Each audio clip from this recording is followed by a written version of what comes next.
আসসালামু আলাইকুম, আমি চম্পা। আপনারা দেখছেন চম্পা কিচেন।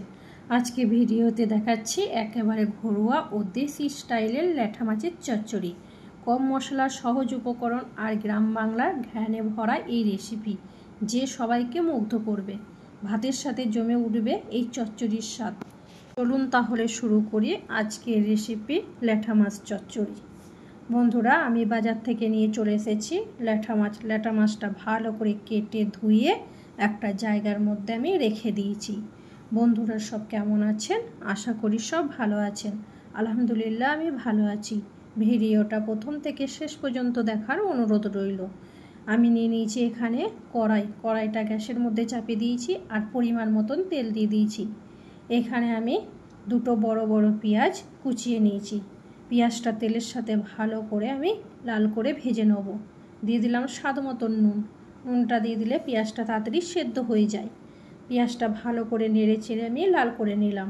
দিয়ে দিলাম এখানে হলুদ গুঁড়ো, লঙ্কা গুঁড়ো, জিরে গুঁড়ো আর ধনে গুঁড়ো দিয়ে মশলাটা পেঁয়াজের সাথে ভালো করে আমি কষিয়ে নেব। এইভাবেই নেড়ে চেড়ে আমি কষিয়ে নিলাম। দিয়ে দিলাম অল্প একটু পানি আর দিয়ে দিলাম আমি এখানে ল্যাঠা মাছটা দিয়ে ভালো করে 2-4 বার আমি নেড়ে চেড়ে নিলাম। নেড়ে চেড়ে আমি এটাকে দিয়ে দিলাম অল্প একটু পানিটা দিয়ে আবারও 2-4 বার আমি নাড়লাম। নেড়ে আমি ঢাকা দিয়ে দিলাম আধ ঘন্টার জন্য, পেঁয়াজটা সেদ্ধ করার জন্য। আধ ঘন্টা পর যখন আমি ফিরে এলাম, দেখলাম আমার পেঁয়াজটা সেদ্ধ হয়ে গেছে আর মাছটাও সুন্দরভাবে রান্না হয়ে এসছে। দিয়ে দিলাম আমি এখানে ধনেপাতা কুচানো আর কাঁচা লঙ্কা চিড়ে দিয়ে ভালো করে আবারও 2-4 বার আমি এভাবেই নেড়ে চেড়ে নিলাম। নিয়ে ঢাকা দিয়ে দিলাম 10 মিনিটের জন্য। 10 মিনিট পর যখন আমি ফিরে এলাম, দেখলাম আমার মাছ রান্না হয়ে গেছে। দেখুন বন্ধুরা, আমার মাছটা কত সুন্দর চচ্চড়ি হয়েছে। বন্ধুরা, আশা করি রেসিপিটা আপনাদের ভালো লেগেছে। ভালো লাগলে অবশ্যই লাইক, শেয়ার আর সাবস্ক্রাইব করতে ভুলবেন না। আজকের রেসিপি এখানেই শেষ করছি। আবারও নতুন কিছু নিয়ে হাজির হব ইনশাআল্লাহ।